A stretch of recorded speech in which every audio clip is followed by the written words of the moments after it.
हम पढ़ते हैं भजन संहिता 40 अध्याय 4 पद से। यहाँ लिखा है, क्या ही धन्य है वो पुरुष जो यहोवा पर भरोसा करता है और अभिमानियों और मिथ्या की ओर मुड़ने वालों की ओर मुंह न फेरता हो। यहाँ लिखा है, वो मनुष्य क्या ही धन्य है जो मनुष्य परमेश्वर पर भरोसा रखता है।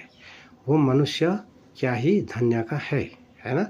परमेश्वर में भरोसा रखना, है ना। इसका मतलब यही है कि अपना जो समस्या परिस्थिति जो हमारे जीवन में आता है, तो ये सब हम परमेश्वर में हम रखते हैं और भरोसा परमेश्वर पर हम करते हैं और परमेश्वर पर हम विनती प्रार्थना करते हैं। यह समस्या से किस तरह हमारा समाधान होगा और परिस्थिति किस तरह हमारा हल होगा, हमारा कमी घटी समस्या किस तरह ये, है ना, समाधान होगा।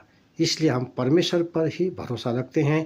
पहला थिस्सलुनीकी 5 अध्याय 17 पद में लिखा है, निरंतर प्रार्थना में लगे रहो, है ना। तो प्रभु यीशु मसीह ने हमें निरंतर प्रार्थना करने को कहा। तो हमारे जीवन में समस्या परिस्थिति भी आते हैं तो हम, है ना, इसके लिए हमको प्रार्थना ही करना है ना। हमारे जीवन में आते हैं, गांव में, समाज में, संसार में, जहाँ कहीं भी आते हैं ना, तो हम प्रार्थना में परमेश्वर पर भरोसा रखना है और परमेश्वर में हमको प्रार्थना करना है ना।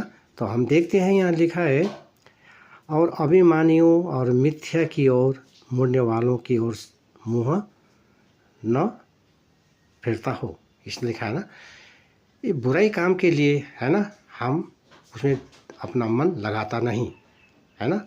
अपना संपूर्ण भरोसा हम परमेश्वर पर रखते हैं। तो हम देखते हैं यहाँ 5 पद में लिखा है, हे मेरे परमेश्वर यहोवा, तूने बहुत से काम किए हैं, जो आश्चर्य काम और कल्पनाएं तू हमारे लिए करता है वो बहुत से है। या इस प्रकार लिखा है ना। परमेश्वर ने, यहोवा परमेश्वर ने, है ना, मनुष्य के लिए ऐसा काम किया है जिसको हम वर्णन नहीं कर सकते, है ना। परमेश्वर ने जो स्वर्ग बनाया, पृथ्वी बनाया, और पृथ्वी पर परमेश्वर ने जो कुछ भी बनाया, ये सब परमेश्वर ने, है ना, मनुष्यों के लिए ही बनाया।